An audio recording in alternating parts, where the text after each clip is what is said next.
Welcome to Employment Law This Week. I'm George Whipple. Our top story, the verdict is in. WinnDixie must make its website accessible. A visually impaired individual sued the grocery chain because his screen reader could not process the store locator and coupon sections of the chain's website. In what is believed to be the first federal decision on website accessibility, a Florida district judge found that WinnDixie violated Title III of the ADA by not providing a fully accessible public website. He ordered the grocery chain to make sure that the entire website was accessible, even sections that may be run by a third party. Joshua Stein has more. There were two aspects to the WinnDixie holding that I found particularly striking. The first was just how little the court required to establish a nexus between the website and the brick-and-mortar stores. In this case, you can't even purchase goods from a WinnDixie store on their website. All you could do was identify store locations, find coupons, and upload those coupons to your discount cards to bring them into the store. Nevertheless, the court found this was sufficient for a nexus to apply.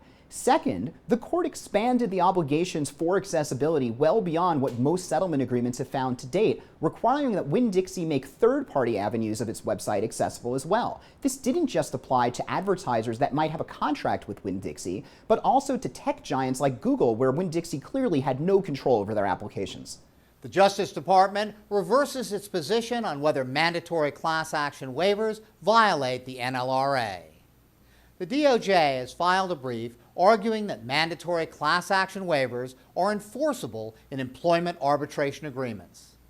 The brief was filed in a consolidated set of cases to be argued before the Supreme Court.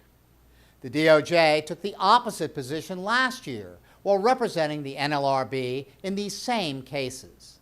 The department acknowledged as much in its brief, but stated that, after the change of administration, it had reached the opposite conclusion. The Sixth Circuit affirms the dismissal of sexual harassment claims after decisive remedial action by the employer. In a suit brought by the EEOC, 3 female employees claimed they were sexually harassed by a store manager. The Circuit Court affirmed the dismissal of the action, finding that the employer established an affirmative defense by promptly investigating and then terminating the manager's employment.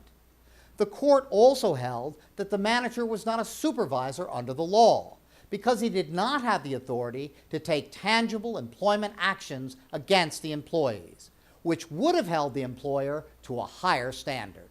And finally, a number of new state and local labor laws and regulations are set to go into effect July 1st. Paid sick leave laws in Minneapolis and St. Paul, Minnesota, Chicago and Cook County, Illinois, and the state of Arizona will take effect. In Seattle, an ordinance requiring employers to post schedules at least 14 days before a work shift will go into effect. And California's new regulations limiting the ability of employers to consider criminal history in employment decisions will also take effect. Coming soon, Delaware will become the first state to prohibit employers from asking applicants about compensation history when its statute takes effect in December of this year. Now it's time for our tip of the week. Christina Birdie, Director and Associate General Counsel for Deutsche Bank, is here with some advice on best practices for an effective whistleblower retaliation investigation. Whistleblower retaliation investigations are becoming all the more frequent lately given our increased regulatory environment. We want to create a dialogue with the whistleblower to explain the process of the investigation, give status reports on its progress, and ultimately deliver the outcome. You always want to be responsive to the whistleblower's request to provide you additional information after your initial intake meeting. In this way, you'll be apprised of any new developments which may impact your findings.